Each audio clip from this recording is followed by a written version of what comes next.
Hotel मशाल में इन पे एफआईआर है। उस एफआईआर में लिखा है होटल मशाल पे छापा पड़ा, भंवर सिंह जी टेबल के ऊपर कैश के साथ पकड़ा है। जो सट्टे के केस में जो उन्होंने बाद में निवेदन करके शिवराज सिंह जी से या सरकार से केस वापस करवाया, और भ्रष्टाचार का लोकायुक्त का उन पे केस रजिस्टर्ड है। लोकायुक्त का केस अपेक्स बैंक के घोटाले पर उन पे केस हुआ है। मुझ पे कौन सा जुआ सट्टे का केस है? मुझ पे कौन सा लोकायुक्त का केस है? सिंधिया के आने से भाजपा की जमीन खाली हुई, सिद्धांत छूट गए।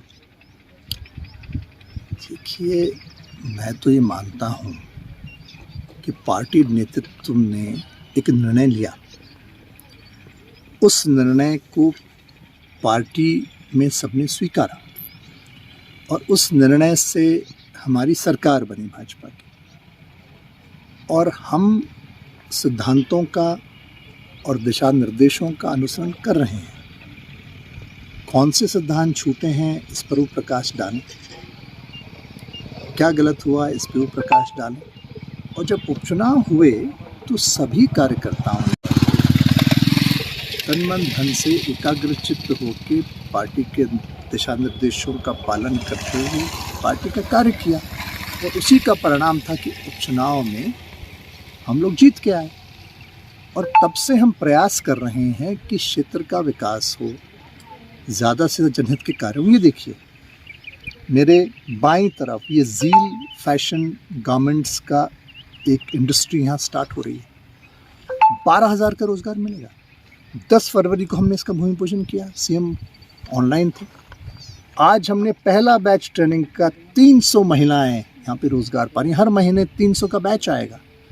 इसका काम चालू हो जाएगा सितंबर में 2,000 महिलाओं से। आने वाले 3 साल में 12,000 का रोज़गार मिलेगा। पास में यहाँ से कुछ दूर भैंसवाला है, जहाँ का मैं मतदाता वोटर हूँ।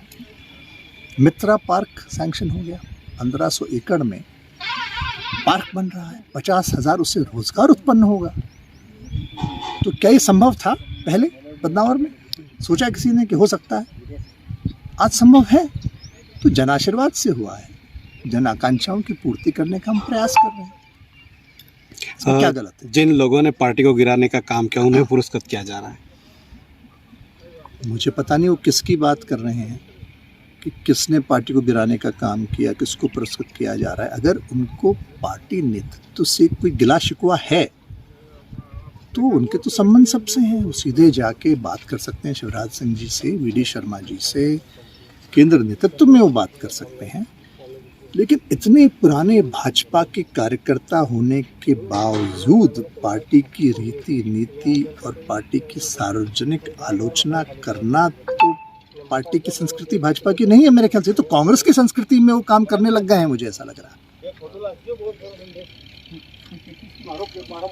पर बहुत नाराज हो रहे हैं, क्या बात है? आखिर उनकी क्या मनोभावना है? भाई, मामा कई प्रकार के होते हैं। वो मुझे अपना भाणेज मानते हैं, भाणेज का तो हक होता ही है। और अभी उन पे निर्भर है कि वो शिवराज मामा जैसा बनना चाहते हैं या शकुनी या कंस मामा जैसा बनना चाहते हैं।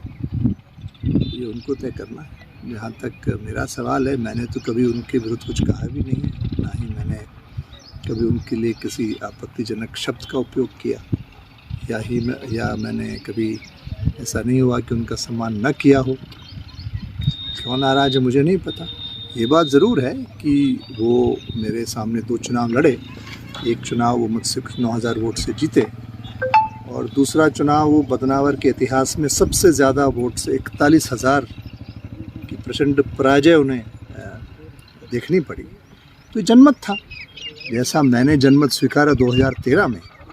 और जब लोगों ने मुझसे पूछा कि क्या कारण रहे हार के, तो मैंने सार्वजनिक रूप से कहा हो सकता है मुझ में कोई कमी रही होगी, इसलिए चुनाव हारा।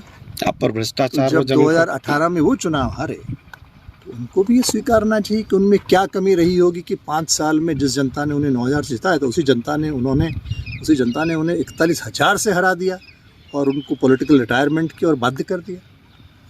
आप पर भ्रष्टाचार, जमीन पर कब्जा और सट्टे जुए के आरोप लगा रहे हैं। सट्टे जुए का कहीं से कहीं तक मुझसे कोई लिंक प्रमाणित नहीं कर सकता। भंवर सिंह जी पे तो स्वयं केस था ध्रुत अधिनियम का, उनका इलेक्शन एफिडेविट 2013 का निकाल के देखिए।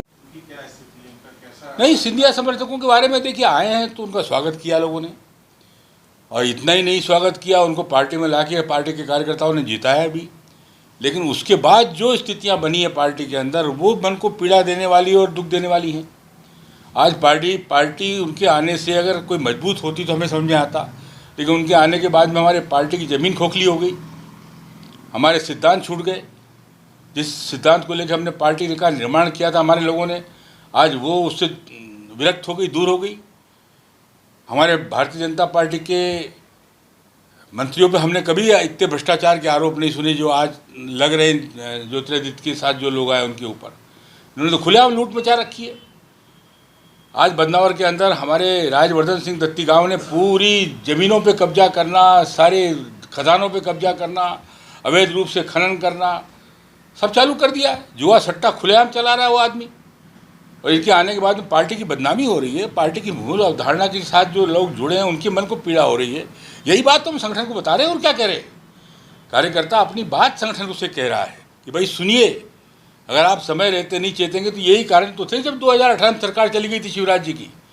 जिन लोगों ने सरकार गिराने का पिछली बार काम किया, पार्टी के खिलाफ जिन लोगों ने काम किया, आप उनको पुरस्कृत कर रहे हैं, और जिनका जीवन खप गया इस पार्टी को खड़ा करने में, आज उनको इतना अपमानित करके आपने कोने में बिठा दिया। आप बुजुर्गों का सम्मान करना तो सीखें।